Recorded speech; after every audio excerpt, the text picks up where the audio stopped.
Victoria Memorial পুরো ভারতবর্ষের এক জীবন্ত সাক্ষী। এই আইকনিক স্থানটিকে দূর থেকে সবাই দেখলেও এটার ভেতরে কি আছে সেটা অনেকেরই অজানা। মাত্র 1 মিনিটে এক্সপ্লোর করব কুইন ভিক্টোরিয়ার 100 বছর পুরনো এই ঐতিহাসিক প্যালেসের মজার কিছু তথ্য, যা আপনাকে রীতিমতো অবাক করে দেবে।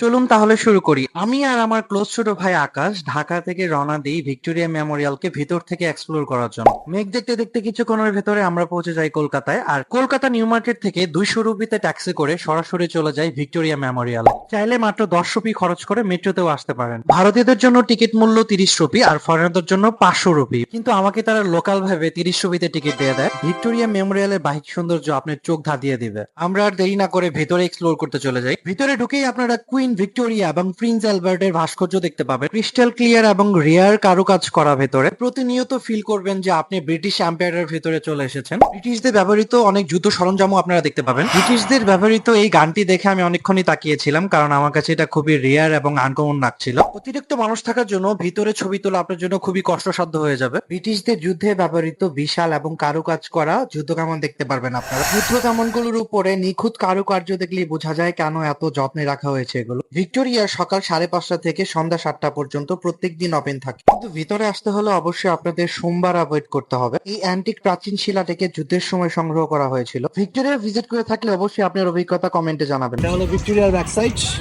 ব্যাক সাইডটা অনেক সুন্দর, মানে চারপাশে অনেক জোস। ঠিক আছে, মিউজিয়াম থেকে বের হয়ে ভিক্টোরিয়া পিছনের ভিউ অসম্ভব সুন্দর, আর এখানে মানুষের রাশ কম থাকায় আপনারা রিল্যাক্সে এখানে পিকচারও তুলতে পারেন। তো ভালো থাকবেন সবাই। আবার আমরা 1 মিনিট এক্সপ্লোর করব নতুন কোন এক্সাইটিং লোকেশন। আসসালামু আলাইকুম।